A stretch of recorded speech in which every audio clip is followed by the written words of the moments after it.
All right. So thank you everyone for joining us today. Welcome to our fall lecture series. My name is Katie Worthing and I'm the Executive Director of the Yarmouth History Center, and we're really happy to have you here this afternoon. I'm happy to be here with Lee Hanchett, our speaker. Just a couple points before I go ahead and introduce our speaker.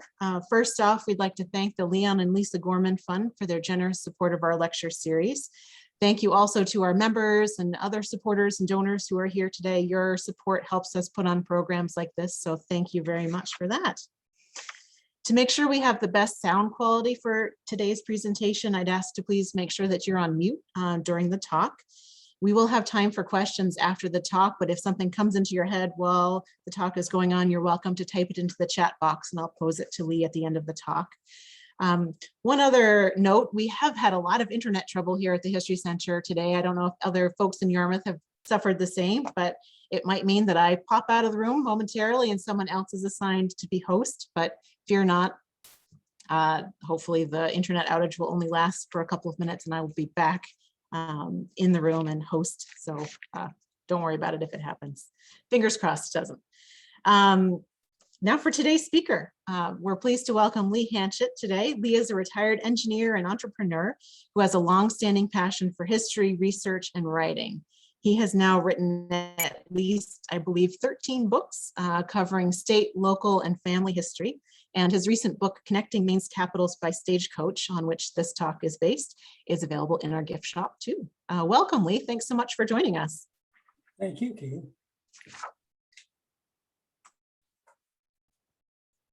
Are we ready to go? Go for it. Good afternoon, everyone. I have up on the slide a picture of the book that we're going to be talking about with the question, what is the connection? And we will be discussing that. The logo you see off on the left is courtesy of the Maine 200 Commission, who selected this book as a book to help celebrate the 200th anniversary of Maine. And although the pandemic sort of caused some problems with that, they have allowed us to go ahead and celebrate in 21 as well as 20. So here we are today, well into 21, celebrating what took place 201 years ago. We're going to talk today about road construction, which is kind of the basis. You have to have roads if you're going to run stagecoaches. The stage line implementations, as well as the moving of the capital from Boston to Portland and then Augusta. And the connection really is they all came together in the early 19th century.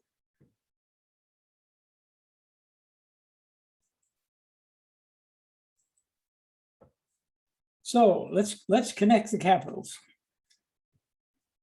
I always ask whenever I'm signing books or out in public somewhere where I can get away with it, I like to ask the question of younger people if they know what three capitals belong to Maine.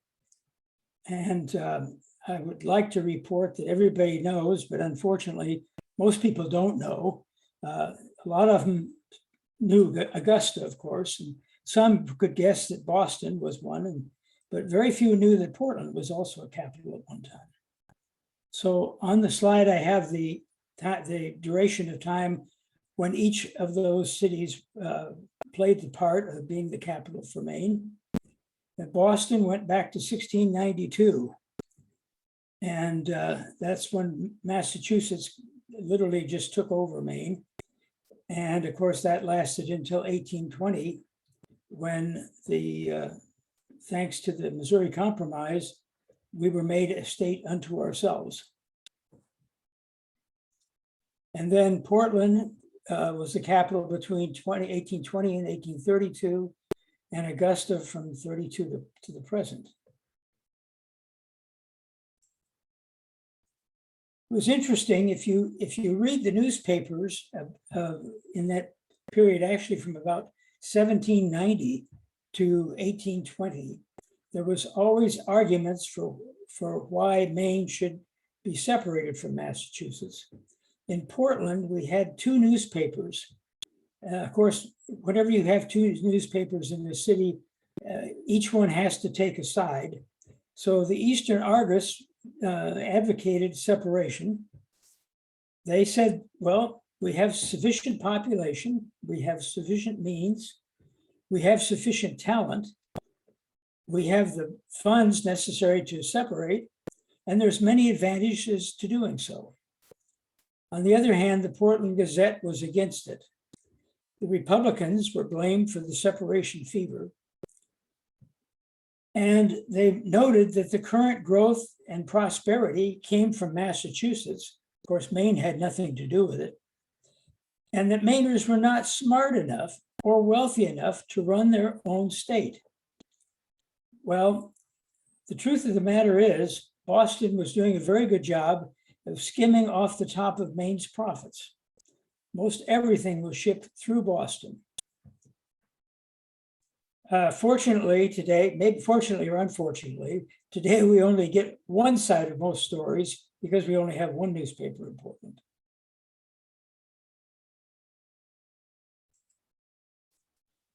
The first townhouse in Boston was built of wood. And this is an artist rendering of it. As you might have expected, as so many other wooden structures did in that day when they were heated by fireplaces, it burned down in 1711. Didn't take very long before the new State House was built. And I'm sure many people have seen this picture. I think this drawing, I believe it exists up in the State Library. It's interesting that in one picture, the artist captured everything that you need to have a stagecoach system. This is the State House on State Street in Boston, but it contains everything you need for stagecoach travel. It has a stagecoach, it's pulled by horses, there's a road, and of course there's a tavern, and there's a place to go.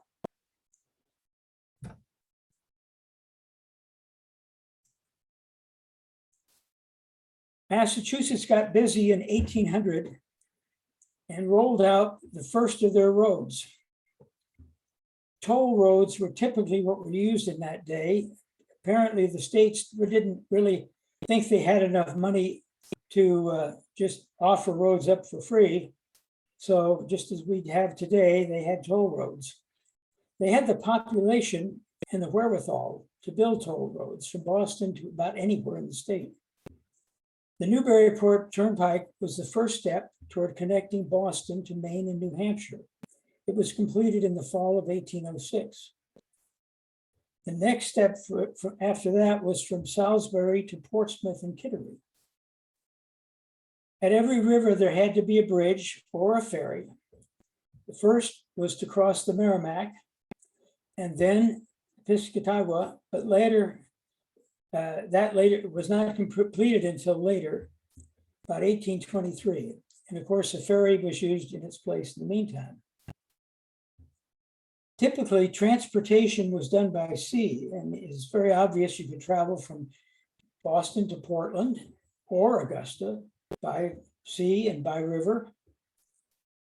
But it didn't always get you where you wanted to go. So as other cities were built off of the waterways, you needed to do something else. And you needed land travel for those of us who, if we get out in the ocean too far and the waves are too strong, we tend to get seasick. The first road went from Boston almost on a beeline to Newburyport. And it's, follow along with the red arrow there. That's the Newburyport toll road.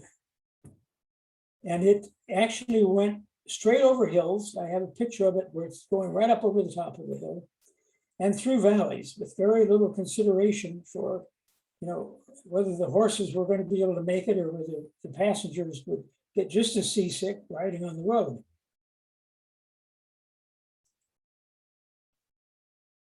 The first bridge had to go over the Merrimack, and some of you will probably recognize Deer Island, which you can see very easily from Route 295 today. The Merrimack Bridge was built in 1793, and you'll notice the arching to the spans. That arching, the degree of arching was calculated from the width of the span required to get ships underneath and the maximum load that the road would have to carry. Very simple engineering calculation.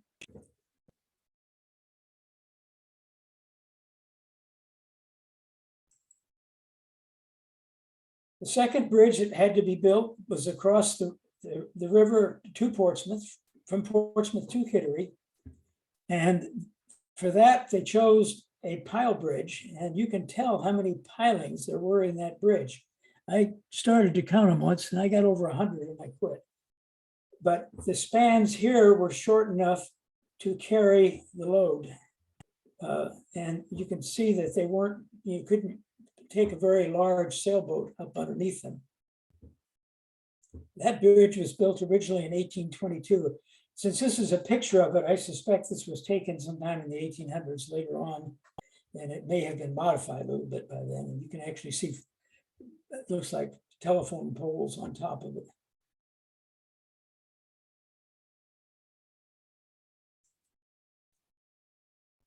When we got to Kittery, of course, the next problem was we had to build roads in Maine. Up until 1800, most of the travel in Maine was by boat. We had rivers that went to the major cities.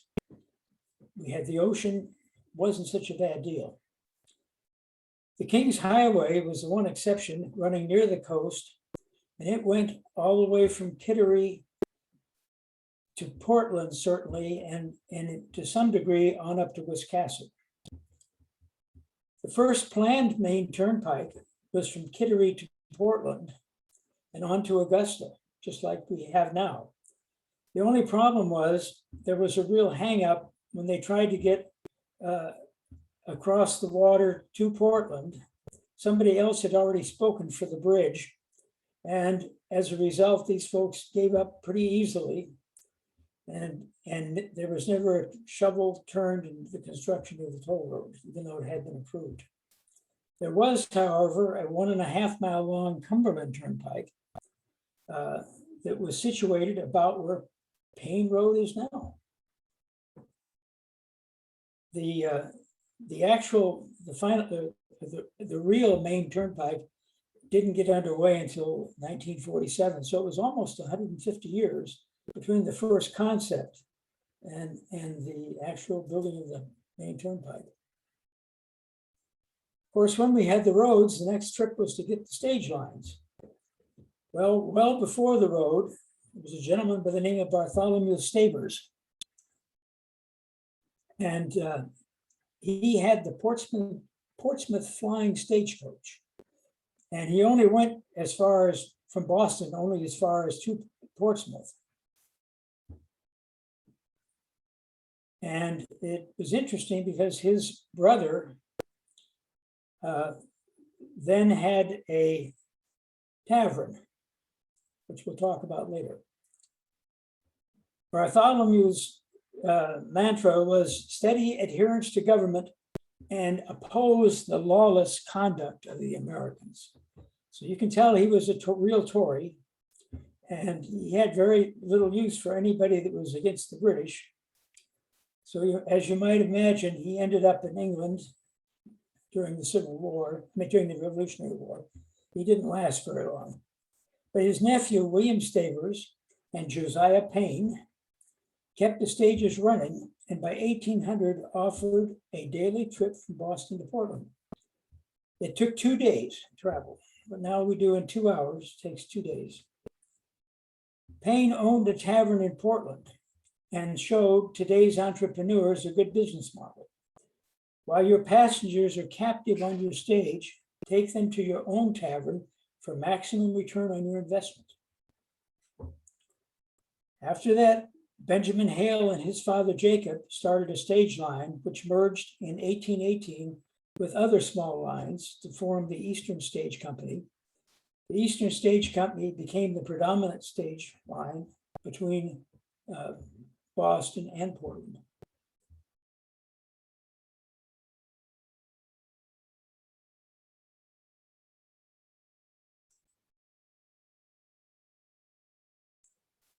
The Eastern Stage Line had two forms of staging. They had mail stages and they had accommodation stages. And the difference, as you might have guessed, was that a mail stage stopped at every little town along the way, whereas an accommodation stage was more accommodating to the passengers and pretty much took them where they wanted to go in as swift a method as possible. They were headquartered at Newburyport, Massachusetts, but they were chartered in New Hampshire. They had routes in Maine, New Hampshire, and Massachusetts. They were really a very successful company. They were free of debt by 1833, which would be the envy of a lot of companies today. Employing 500 men, they owned hotels, taverns, stables, and blacksmith shops. They pretty well had it sewn up. The Eastern Railroad, which was chartered in 1836, spelled the end of the golden era for the Eastern Stage Company. They were still able to do short runs because railroads didn't go everywhere people wanted to go. But the most highly profitable runs were between the bigger cities, and going out to the small towns wasn't necessarily that profitable. So they came to their end.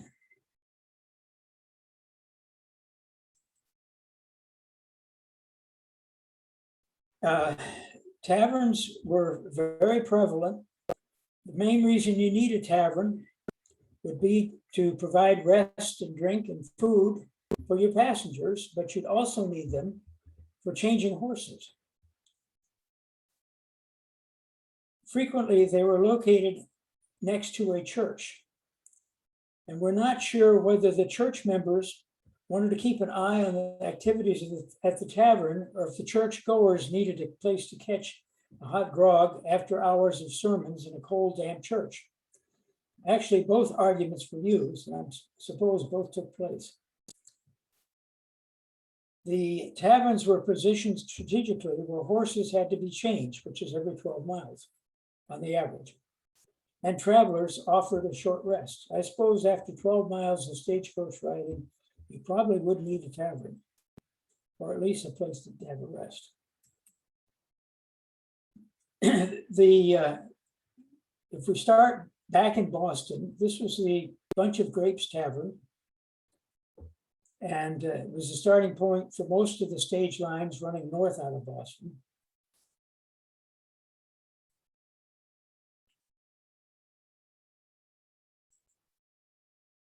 The next stop was at Newburyport, and it was the location for the first Wolfe Tavern. The Wolfe Tavern had been named after the British general who died in Quebec when fighting the French, General Wolfe. And you can see the stagecoach represented on the right-hand side, or it's not a stagecoach, it's some sort of a conveyance, but it's not a typical stagecoach. Actually, on the left-hand side of the picture is something, at least on the very rear portion of a more typical stagecoach. This might have been something for personal transport.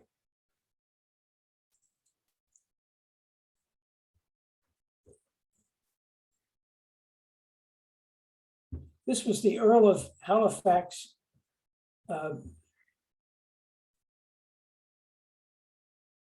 tavern, and it's located out of it. Let's see. I was just trying to remember where it's located. It actually is where they have the historical place just out of Portsmouth, I believe it is. And it's located there. It had to change its name during the Revolutionary War because the Earl of Halifax was, of course, very British. It became the Pitt Tavern, named after William Pitt, who was very staunch revolutionary.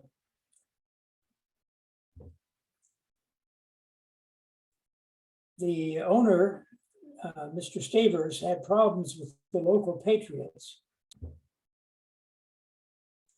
And he actually was literally run out of town under the threat of being tarred and feathered because they thought that he was a sympathizer for Britain. But he finally was able to convince them, and he took the oath of allegiance, and then they accepted him back into his tavern so he could go back in business again. Now we get into Maine, and the first stop was the Rice Tavern and Ferry Landing. At first, there was not a bridge from across the Piscataqua River, and so it had to have a ferry, and you can see part of the ferry dock there, and the associated tavern.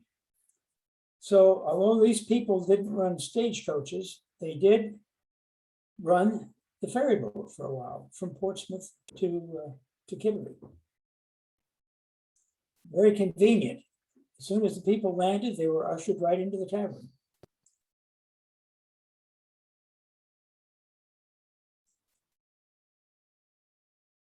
The next one that I picked here, of course, in the book itself, there's many more taverns that are outlined and the history is given for them. This is the Broad Tavern in Stroudwater, and it has a very interesting story that goes with it. It seems that typically on Saturday night, there would be a bunch of card players at the Broad Tavern. The thing that was different about it was that there's actually somewhat of a tree house and that nice big elm in front, just high enough to get out of the way if people were going underneath it. And it was circular about the tree. And it was a place to get out and enjoy the out of doors while you were playing cards. So one Saturday night, the group was gambling very heavily. And money was being made and lost at regular intervals. And suddenly they discovered that it was getting on well into Sunday morning. And someone had a terrible stroke of conscience. And they said, my heavens, what are we doing? We're playing cards on the Sabbath. So they got their heads together and said, how can we possibly make amends for what we're doing? And the answer came up, well, we'll take the money, all the money that's been won, we'll take the whole pot off the table, and we'll take it to the local minister and give it to him as an offering for our misdeeds. So they did that. They went to the local minister's house. They knocked on his door at 3 a.m. in the morning. And he came, they had kind of second thoughts, and they thought maybe we should just leave the money and get out, or we're going to get lectured. And in seconds, he was at the door to see who it was. And they explained it to him thoroughly. And they expected, they bowed their heads somewhat, and they expected a real dressing down for their activities. And the minister very quietly said to them, God does not care where the money came from. As long as it's been deposited with the minister, it's okay.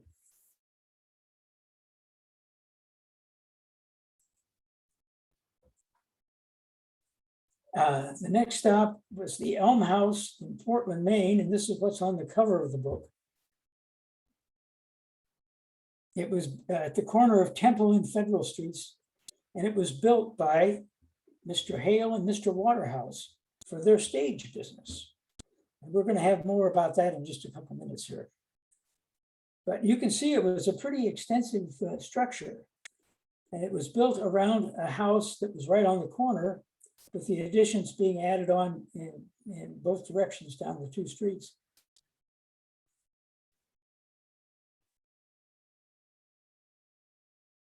Of course, it had to be complete with a tavern to be a successful stage house.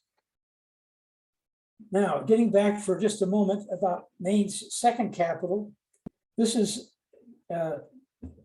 Portland, and the State House is the red brick building It was a modest two-story federal style. It was located at the corner of Congress and Myrtle Streets. And it served as Maine State House until 1832.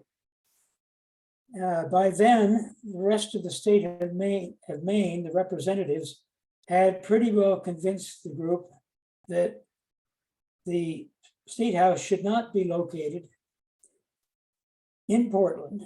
They reminded them that Portland had been shelled by the British during the Revolutionary War and would be too easy a target for anyone who wanted to bombard the state out of existence, at least the state representatives. Eventually, it was destroyed in the Great Fire of 1866.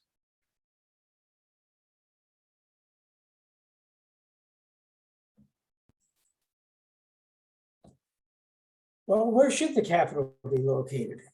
The arguments against Portland were, remember the shelling during the Revolutionary War? It was too expensive, a big city. Per diem costs for the representatives from all over the state would be too much. Like Boston, as a town, it was too wealthy and influential. And besides, it needs to be more central to the state. Well, how about Augusta? Well, they had big enough accommodations there. And the merchants very cleverly donated 30 acres of land for the new capital. And that sealed the deal. Of course, Hallowell and Wiscasset were also considered, but of course, Wiscasset was ruled out, and Augusta dominated in almost every situation over Hallowell, although they were twin cities.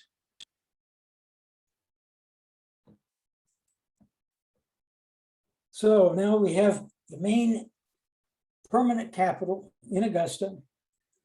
And this picture was done in 1836, which was just 4 years after the capital construction was finished. And just for that nostalgic effect, he had cattle grazing out in the field next to it. And the picture was done by a gentleman called Charles Codman, who did an awful lot of very interesting paintings of Maine around that time. Fortunately, he didn't live long enough to do as much work as he could have. Portland had to have the last say, however, and in 1845, they built the Portland Exchange building. The thought was, we're going to show these guys in Augusta, we've got everything here that you possibly could use for a capital. Come on back. Didn't fly, unfortunately. It was completed in 1840, and in 1854, it was gutted by a fire. But in its defense, it did have a copper roof and was built of Kennebec granite. So it certainly looked like it could have been a capital of the state.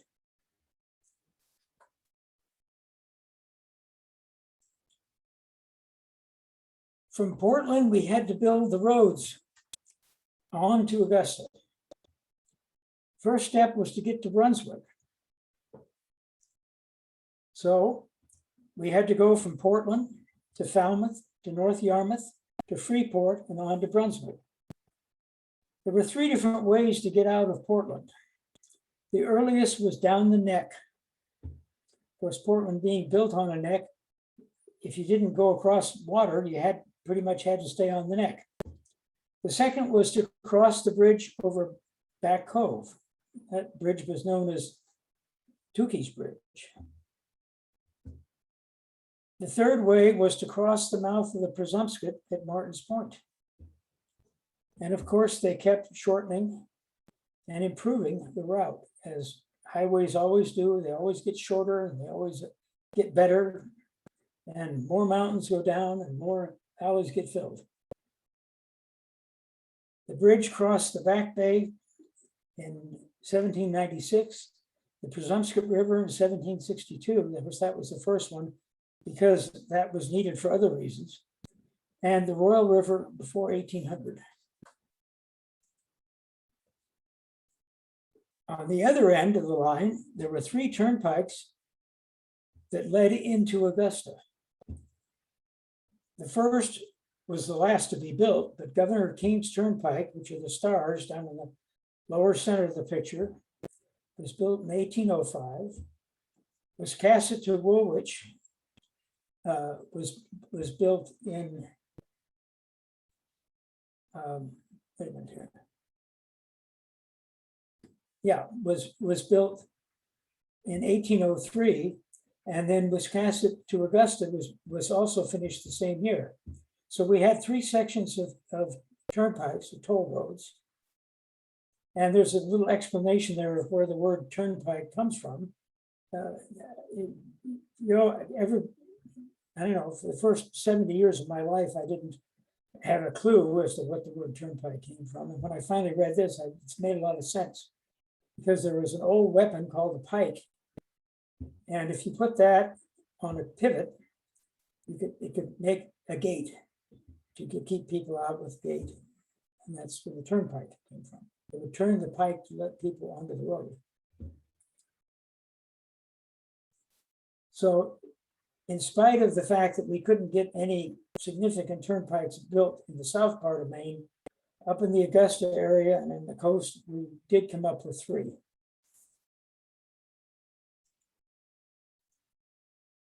The next issue was to bridge the Kennebec.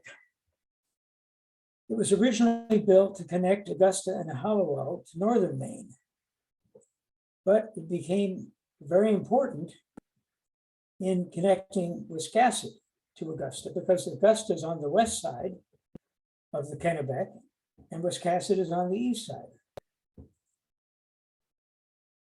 Again, you can see by the arches that we hadn't quite figured out all the engineering aspects of bridge building yet. It was built in 1797 and took you from the east bank to the west bank of the Kennebec. It completed the Wiscasset to Augusta turnpike. But if you wanted to go from Portland to Augusta via that turnpike, you still needed to cross the Kennebec to get to Wiscasset. So they solved one problem with this bridge, but they created another. So the answer was Day's Ferry. And Day's Ferry went from Woolwich to Bath. And it was the only way to cross the Kennebec near the coast. It had been in operation since 1762. Interesting story about that too, because the stagecoaches, the ferry could not run during the winter because of icing on the river, but it wasn't a solid enough ice that you could cross at that point because you were too close to the ocean. So they would take the stagecoaches and the horses up a few miles further north where the river was still frozen over. And out of an abundance of caution, they would take the horses across the ice first without the stagecoach. If that worked and the horses didn't fall through, they felt it was fairly safe to take the stagecoach. So they would get a bunch of school kids, haul them out of school, bring them out, and let them push the stagecoach over the ice. Well, in one instance, the passengers stayed on the other side and noticed that by the next morning, the ice that they had traveled over was just a few clumps of ice in the Kennebec River. So they had taken probably the very last chance at that period of time in order to get over the Kennebec by the ice bridge. Of course, the quicker way to get there would be to avoid going across the Kennebec in either direction and just go up the west side of the river. Well, it didn't take them too long to figure that one out. So they would go from directly from Brunswick up the west side. And the way that they went pretty well matches up with today's roads. Of course, you can imagine that if there was an old road or down through a valley or whatever, where the trees were essentially missing and there wasn't a heavy forest to clear, they would of course take that route. So frequently you'll see these routes following as quickly as they can right along the river. The first route in this case did, followed up on the west side of the Kennebec to get to Augusta. Today's roads match up fairly well.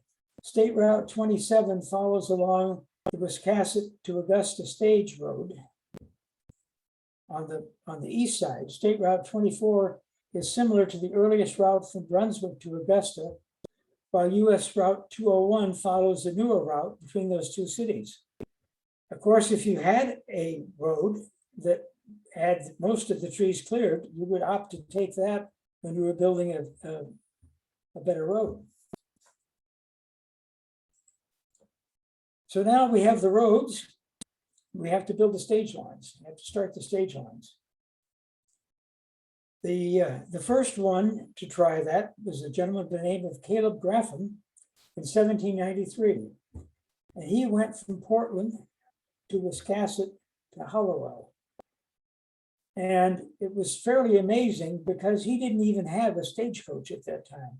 These people were taken in what was an open wagon all the way from Portland to Hallowell through Wiscasset.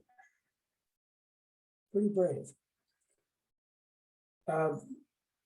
Joseph Stockbridge in 96 went from Portland to Bath. Henry McIntyre in 1803 went from Portland to Brunswick. And Thomas Easterbrook in 1806 went from Brunswick to Augusta. William Peters went from Portland to Bath in 1821.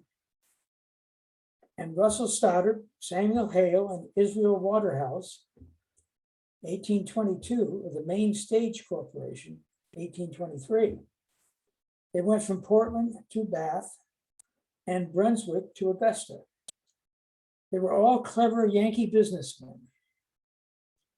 Caleb Graffam was the tavern owner in Portland, and he was first to try before decent roads were in place. Joseph Stockbridge was a tavern owner in Bath. Henry McIntyre was the first to drive a 4-horse conveyance. You can imagine traveling all the way from Portland to Augusta or to Hallowell in an open wagon with 2 horses pulling you. It sounds pretty brave. Joseph Stockbridge was a tavern owner in Bath. Henry McIntyre was the first to drive a 4-horse conveyance. William Peters owned a livery stable and kept his books there. Hale, Waterhouse, and Stoddard, of course, became the way to travel with the Maine Stage Corporation. And they had taverns, as it turns out, in both Portland and Brunswick.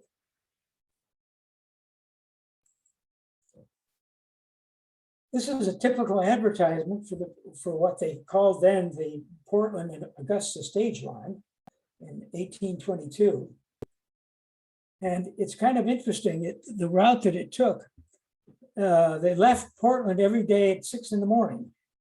They went from Falmouth, Cumberland, North Yarmouth, Freeport, Brunswick, Topsom, Bowdoin, Gardner, Hallowell, and service and arrive at Augusta the same evening.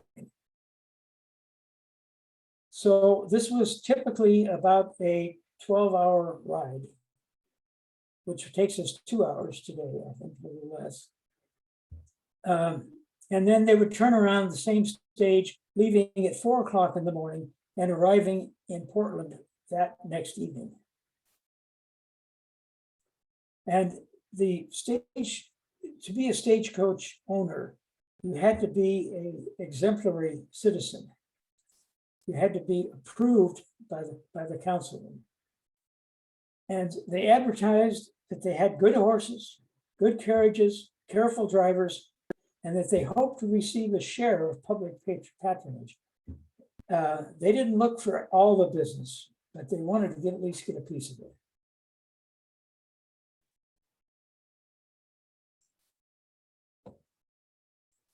The Maine Stage Company was the largest ever in Maine. It was established in 1823, and it went from Portland to Bath and from Brunswick to Augusta. By 1833, they had a contract with their drivers for total temperance. This was something that was very unusual because it was very typical for stage drivers to have a flask of whiskey with them. If you can imagine being outdoors in any kind of weather, rains, shine, snow, ice, sleet, I'm not surprised that they had to carry some kind of medicine with them, but there actually was a contract for total temperance. Not only would they not drink on the stage route, but they wouldn't drink at all, which was absolutely considered to be amazing for that time. It was run by highly honorable men who were pillars in their community. Of course, they still had to have a tavern because people were used to arriving and departing from taverns. That's where you buy your ticket. In 1835, they built the Stage Tavern in North Yarmouth, near the falls. It was used as a stage stop between Falmouth and Freeport. The last hurrah was a race carrying mail to Montreal in 1846. So they made a bet with the citizens, the good citizens of Boston, that they could get the mail from Portland to Montreal faster than they could go from Boston to Montreal. Apparently, it wasn't that much difference in distance. But of course, the Massachusetts folks should have known better than to challenge Mainers. They started off equally. They started at the same time, and they had some fascinating experiences. In one case, they actually lost the vehicle. The first driver, they had three drivers to do the entire route. The first driver actually lost the vehicle, but was able to keep the horses and enough of a thing that he literally went on a sleigh to his next destination. Anyway, as you can well imagine, the men from Maine won. And the question then was reported in the newspapers, whatever happened to the guys coming up from Boston? And they said, well, the last they were heard from, they were somewhere in New Hampshire. Never quite made it. The Maine Stage Company did close their doors in 1849 after the long runs were replaced by the railroads.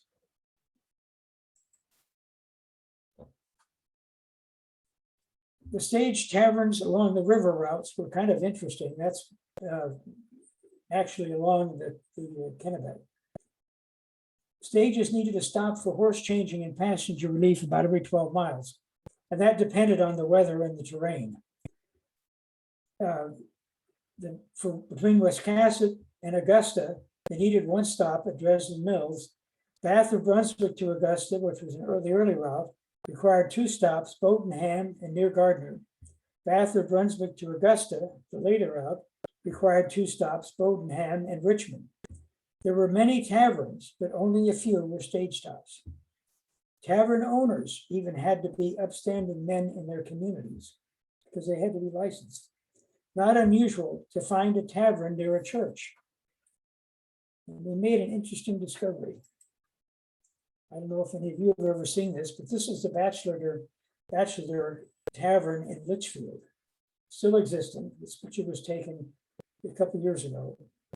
But the postcard to the right shows exactly the same tavern, and directly across the street is a church. And not only that, but the front doors face each other. Now, can anybody imagine why that would be? The only thing I can think of is that in the course of a nearly 8-hour church service, when people were allowed to go out to get a bite to eat, that would be the shortest distance you could possibly travel from the front door of the church to the front door of the tavern. And there you would get something to eat. And if it was a cold winter's day, I'm sure you could get something to warm you as well.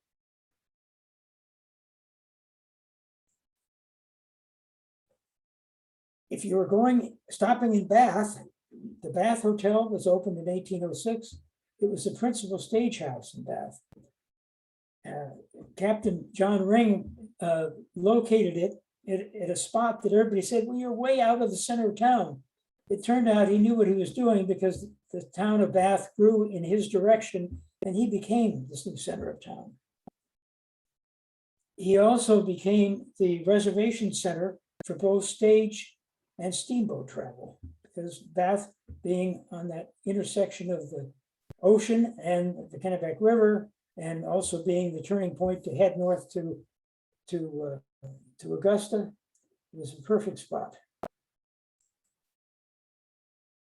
Shepherd's Inn was another tavern in Bath, operated by George Shepherd.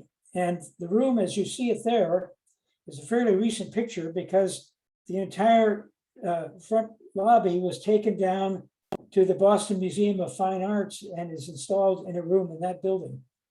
Not always open, but sometimes you can get to see it. It had gorgeous Italian wallpaper from Europe. The Stage Tavern in Woolwich was the Haythorne Tavern at Day's Ferry. And it was a very welcome sight to those who had just crossed the Kennebec by the ferry. The Peacock Tavern in Richmond was operated as a tavern from 1803. The Shaw family had it at first, and until the railroads arrived, and the stagecoach travel was diminished, but it was still on the main road. So it was later owned by Edward Peacock, from whom it got its name. I had the opportunity to visit there as they were doing some of the restoration internally.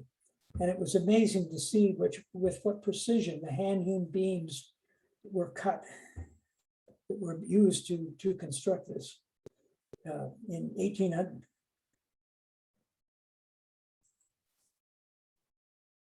Augusta and Hallowell have an interesting history of their own because they were conjoined twins at birth. They were separated shortly after birth and destined to pursue divergent roles in life. Augusta, of course, became the seat of state government. Hallowell was a commercial center. So travelers needing to participate in government went to Augusta. Merchants picked Hallowell as a destination. Fortunately, they were just 2 miles apart. The Hallowell House in 1830, built in 1832, right when the capital moved to Augusta, was built to accommodate state legislators. It had 70 rooms, and the building still exists today.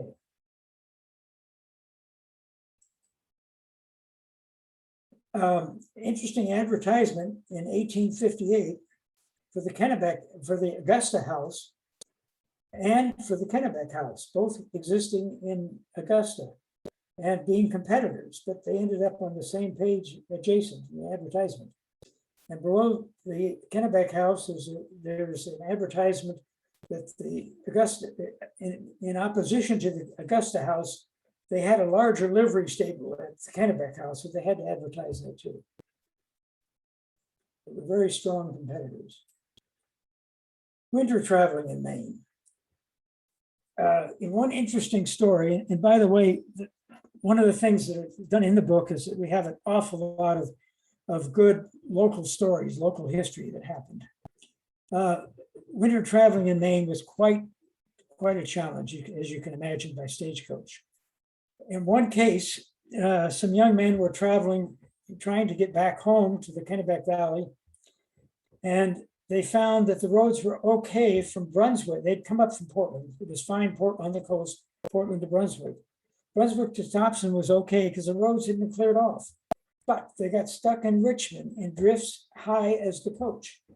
Now, although they used horses to carry, to drive the stages normally, if the stage got mired into tough mud or into a snowdrift, they would use oxen to pull it out. So there was a local farmer, and the stage driver had to go get the oxen, hook them up, and even the oxen could not get the stage out of the drift.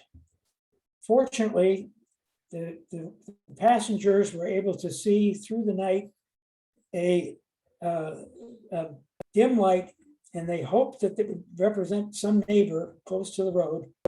And they walked over there, struggled to get over there through the snow. The neighbor, of course, took them in overnight. So about half a dozen young men, never seen before by these folks, they were willing in that day and age to take people in, and put them up for the night, feed them, get them back on the stage in the morning. Next morning, they went on to the Peacock Tavern. And they took 3 yoke of oxen to travel the 8 miles to the Peacock through the uncleared snow. The driver early on had a few words of wisdom for a young man who claimed he was the son of the road agent. He says, "Boy, who is the road agent in this district?" The boy said, "Well, father." "Well, you tell your father if you don't break out this road before I come along again, I will welt his hide well." "Where is he now?" "Gone to meeting," answers the Tory. "Well," says Jabe, "he ought to be at meeting the rest of his days if he has not performed his other duties better than those of road agent. Remember and tell him what I say." "Oh, yes, sir."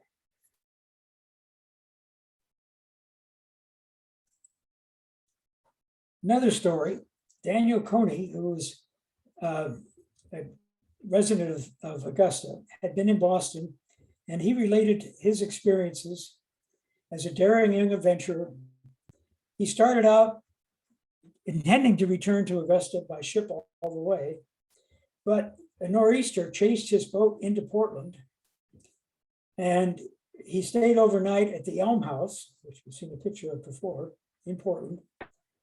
And the next day, he took off by stage, and at dinner time, they were in Brunswick at the Tontine Hotel, which is pictured in the lower left. And they happened to arrive there at the same time that the people traveling from Augusta to Portland arrived, so they all had dinner together. In those days, stagecoach travel was the jolliest ever invented, so he says. Nothing more exhilarating than a stagecoach journey. He says, present travel forbids general conversation. And you know how hard it is sometimes to strike up a conversation on an airplane or even on a bus. He sat with the driver who was full of marvelous tales. We dined at the Tontine Hotel in Brunswick with those traveling from Augusta to Portland, who were as jolly as we. He arrived at Augusta at 6 p.m. after an 11-hour trip between Portland and Augusta.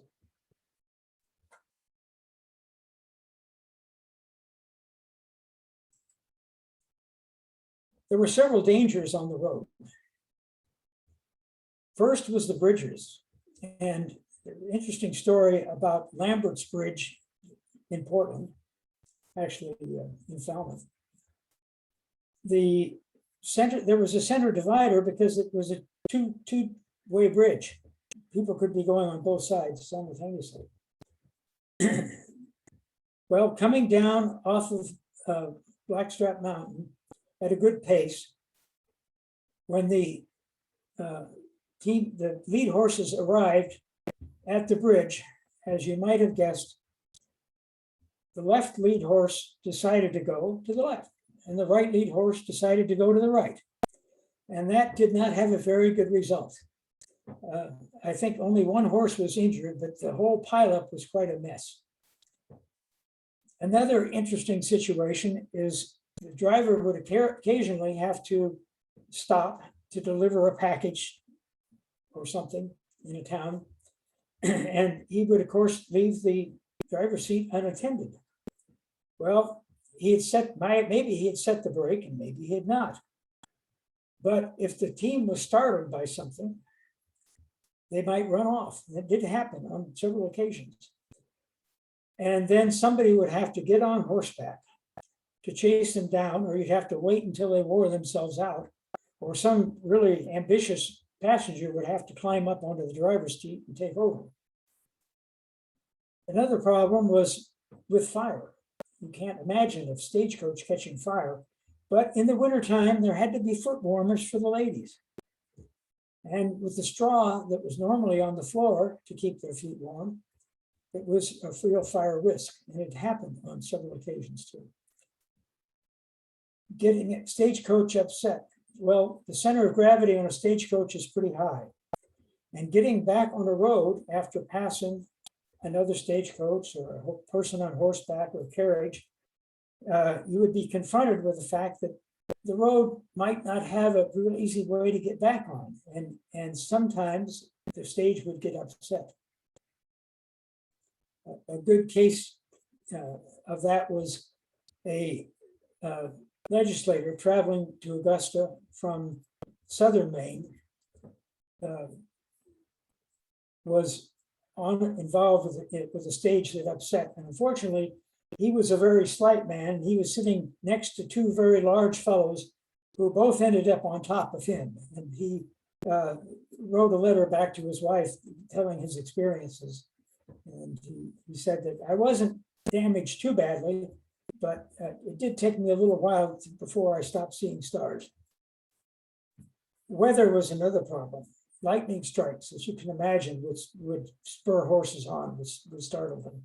And of course, snowdrifts that would get caught in. Hills were a problem. Downhill was more dangerous. Uphill would wear the horses out, but downhill, they might get a notion to run away. And that happened a couple of times on Blackstrap Mountain. Robberies were not prevalent in the east, but they were very prevalent out west.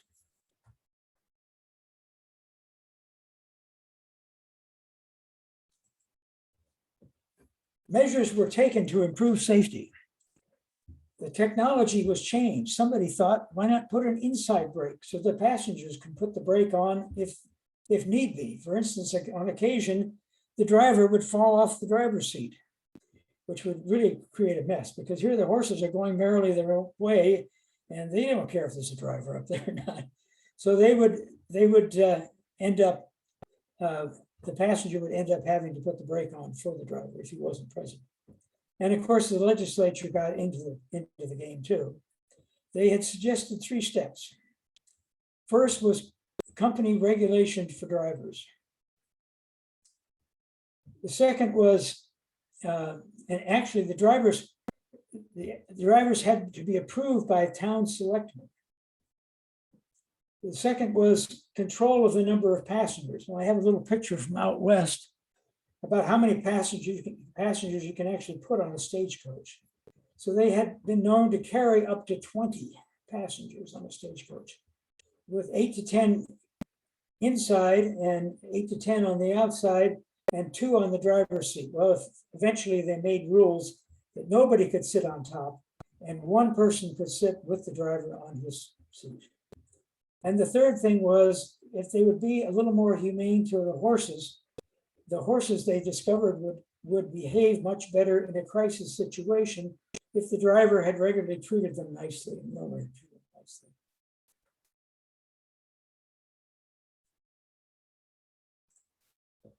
Okay, points to remember.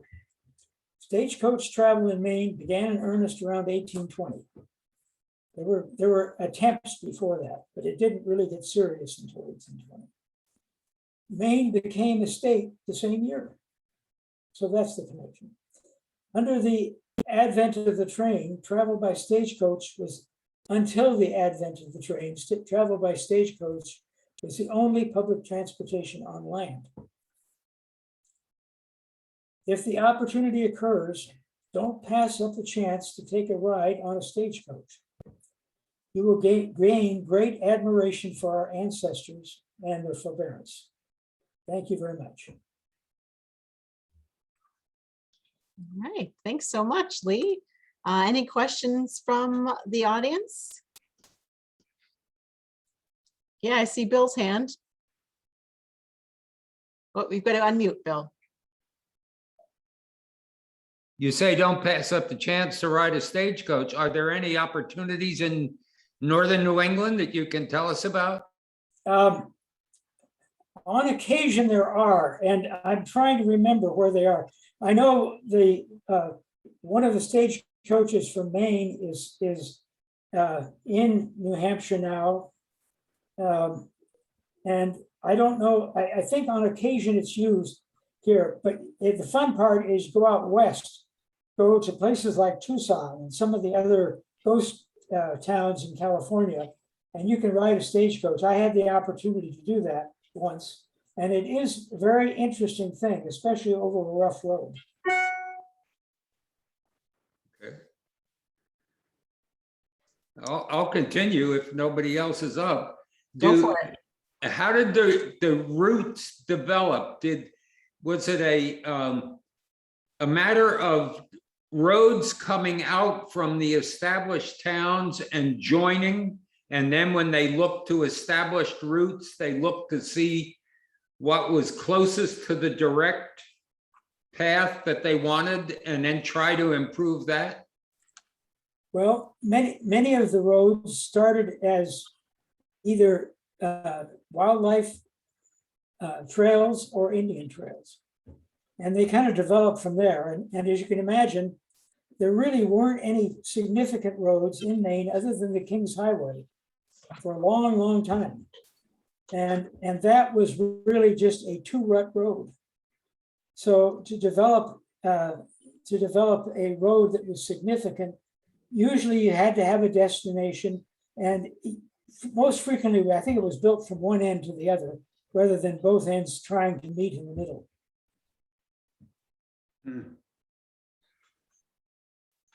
There's a fragment of that King's Highway still existing in Cumberland. You can go now, it's like 300 feet of it. Right. At the edge of Tuttle Road, at Yeah, one end of exactly. Tuttle Road. Yeah, Exactly. It came through Yarmouth too on Pleasant Street. okay. Yep. It went all the way up to Wiscasset, but I'm not sure it was complete all the way to Wiscasset. They had a piece of it up there too, but they call it the King's Highway. The regular stage service to and from Augusta, the road, did they use multiple teams to do it in one day? Oh, the teams were positioned every 12 miles. That's where the stage notation comes from. They stage the horses every 12 miles Okay. or thereabouts. And then the roads must have been in reasonably good shape. I mean, if you go 50 miles from, or 60 miles from Portland to Augusta in a day, even 12-hour day, that's 5 miles an hour. You couldn't, there were places where you had to really slow down or take a ferry. Well, yeah, there were bad spots, but for the most part, they did have road agents who tried to keep them in some sort of decent repair. Did they use plank roads anywhere? Not up here, I don't believe. Okay. Yeah, further south they use them.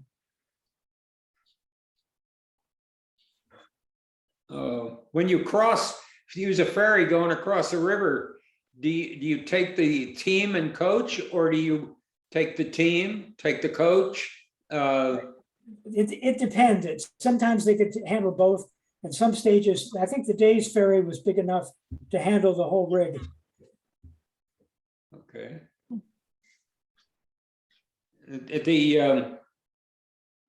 The Gazette in 1803 arguing against statehood, was you listed as a Republican paper. Now that today's Republican Party didn't start till the 50s, so is this the Democratic Republicans, a rural farm-oriented newspaper, or what? How does the name Republican get attached to this? There was a part of Democratic Republicans early on, and I have to check my recollection may not be right, but wasn't that was associated with Thomas Jefferson, wasn't it? Yeah, it was. You're going to be taxing my history too. Those are topics that I haven't gone into in quite a while. Yeah, well, I could see why farm interests would have been reluctant to have statehood, and maybe commercial interests dominant in cities might have Yeah, wanted statehood, yeah. Anyway, were there stages operating anywhere else in Maine? Oh, yeah, yeah. There was stages from Augusta to Bangor. Whenever I try to write a book about something, I like to write about roads because you can kind of contain yourself a little bit that way. You don't have to go too far off the road. either the length of the road or the width of the road. So I can constrain myself to the roads that were connecting the capitals.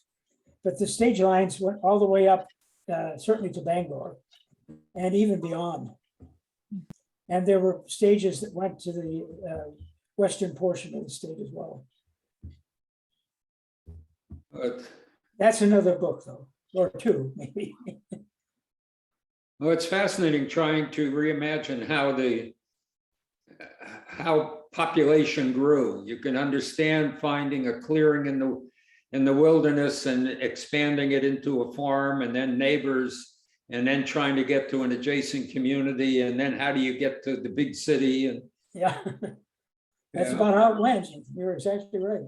Yeah, rivers first, and then the roads. Right. I don't mean to dominate, but I have, so sorry, everybody. All good questions. Anyone else want to weigh in? Feel free to use the chat box or just ask away.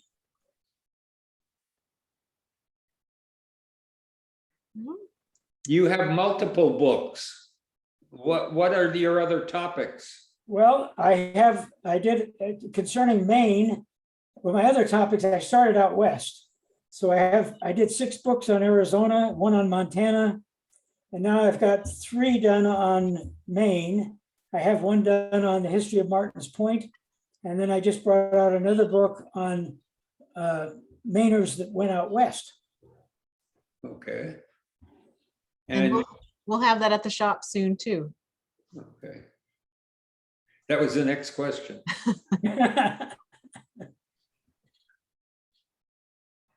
All right. Well, I think we can close there. Thanks so much, Lee, for your time and for sharing this great topic with us. Always fun. Good job. Thank you very much. All right. Thank you guys for spending an hour with me. I appreciate it. Okay. All right. Thanks, everyone. Bye now.